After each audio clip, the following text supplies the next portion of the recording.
one small part of Matthew 11, verses 25 to 30.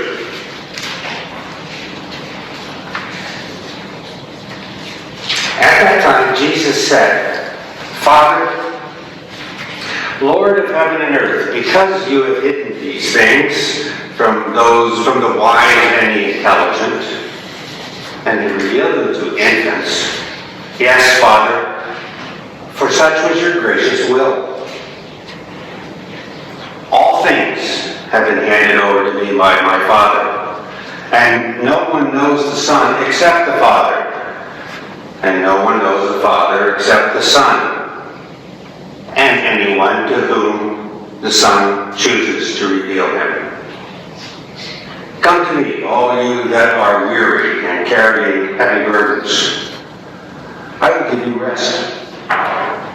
Take my yoke upon you and learn from me, for I am gentle and humble in heart, and you will find rest for your souls. For my yoke is easy, and my burden is light. Hear these words, let them touch you.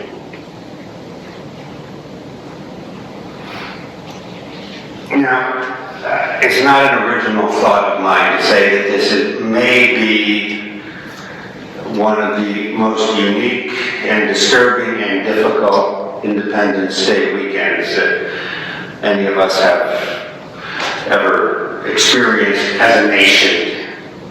Maybe some of us individually have had difficult times. We've been in places or situations where things were not going as we liked. But this is a difficult time. And that's probably an understatement, or has been. Everywhere we look, we are hit by all kinds of feelings and reactions. It's like every time we turn around, something else is hitting us. You know, a lot of people have had fun with that on Facebook, saying, well, who has this for January? Who had this for February? All the things that are happening.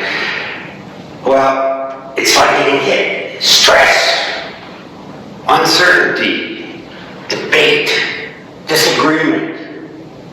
Oh, did I mention stress? The cycle goes on and on and on. As I said, I've been watching my clergy colleagues go through this. The pressure is overwhelming. I've watched as my counselor colleagues, and I'm now officially fully retired. That's the furlough stuff, and when Mayo was doing all that, I said, okay, I'm going to be self-distancing for a while, so I'm not going to go back to work. So I'm fully retired, but I'm watching my colleagues go through this. I'm fortunate I could do that. They can't. They have faced the questions of furlough and the inability to do what they're trained to do.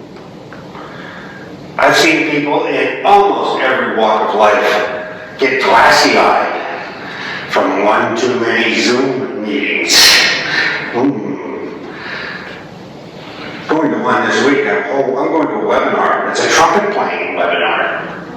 Okay, be interesting to see how they do that one. I've listened to grandparents, nearly in tears, coping with the inability to be near their children or grandchildren. Health workers, parents, teachers, restaurant servers, any kind of service workers, any of us who have to go out and do any shopping. And we're told it's going to continue for a while. Did I up your stress? That's what happens when we watch the news every day, pick up the newspaper. How many sleepless nights have people had lying awake, pondering the unknowns, yet hoping for answers? It's tempting to go looking for solid answers from someone who can take care of us, to someone who's going to get us out of this mess. And that's not a political statement, because both sides want to do that. And where are we looking? Who are we looking to? And don't get into that, because what the world does, what we naturally as humans do, is look for places where there's strength that can save us, that can have power, that can have an ability to control the situation. The world in general, and we are part of the world, we do it too. We look for strength in wealth, in the ability to own and to accumulate. The world and we look for opportunities in strength to develop advantage over others, whether it be a better education, a better position, or just making sure we have enough toilet paper in the house. Still can't figure out why 1 week you don't have any toilet paper hasn't been a problem. But Scott paper, regular paper rolls, all of a sudden they're gone. 3 days later they're back. That's insecurity, I must say. We look up to the rich and the powerful, expecting to find strength and security, and we're disillusioned when we don't find it, when it doesn't get any better. So we turn back to those words from Jesus. Come to me. Come to me. Come to me. All you that are weary and carrying heavy burdens, and I'm going to give you rest. That gentle hand inviting us. Well, that's us, weary and burdened. Looking for answers, if not also strength. Looking for promise and hope, if not also security and joy. We want to say, just let me rest in the arms of Jesus and my stress is going to be gone. That's true, to a point. That's where it starts. But Jesus goes beyond just spiritually hugging us. Jesus goes beyond just saying, it's going to be okay. He certainly may start there, but that isn't where he stays. He moves to action. He knew that most people, include you and me, who have burdens, don't have the luxury of setting them aside and going, okay, I'm going to sit here with Jesus. We can't do that. We can take time to do it, but we have to go back. We have to go work. We have to do what we've done. And many that Jesus was talking to, the ones he's talking to in this particular passage, probably could hardly even take a day of rest. They had to keep working. They had to keep moving. They had to be doing something, because that's how they lived. The situations we've been facing are difficult. The stress is there the next day when we wake up after Jesus has hugged us for the night, and we get up and there it is again. So Jesus continues, take my yoke upon you and learn from me. For I am gentle and humble of heart, and you will find rest for your souls. For my yoke is easy, and my burden is light. There are those kind hands again. Those hands of blessing, healing, and inviting. There are those hands with you at this point, and me, and those we meet each day. He doesn't say, come to me, we're going to sit by the river and relax. We have things to do. We have words of hope to share, walking with Jesus. We have the work of lifting others up with Jesus. We have feet and souls to wash with Jesus. He's asking us to become joined with him, not go off on our own. So he hands us the way we're connected. He uses an image, a spiritual image taken right from the backyard in Nazareth or wherever, the yoke. The yoke which held the oxen together, so that two of the oxen would do more than one. They're yoked together. They can't separate. They have to work with each other. Take this yoke, he says, it is from me. I'm giving it to you, and we're going to wear it together.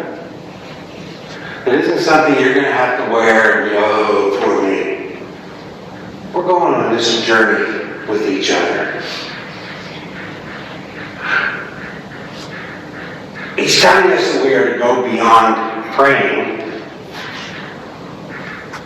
to the fact that all work that we do can be a prayer.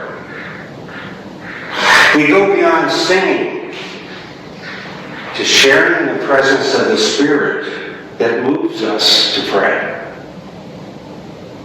We are to go beyond just working because it's what is needed, but rather to work for change with His guidance. We are to go beyond faith to following. The yoke is not a burden. It is light because we're doing it with Him. It doesn't mean we're not going to get frustrated. We're not going to be weary. We're not going to say, I just want to go to sleep tonight and not worry about it, and tomorrow morning it's all gone. It doesn't work that way, we know that. But it's light, and I use that phrase in more ways than one. First of all, it's easy to do. That's the one way we're talking about light. It's easy to do because we're doing it with Jesus, God with us. But maybe it's a double play on words here. It's also light. Light, illumination in darkness. Shining in the darkness that the darkness cannot overcome. Taking this burden, this yoke with Jesus, means that we can see again. We can see what needs to be done in better ways. We can be guided into caring and leading, healing and blessing, washing feet, spiritually hugging and touching others.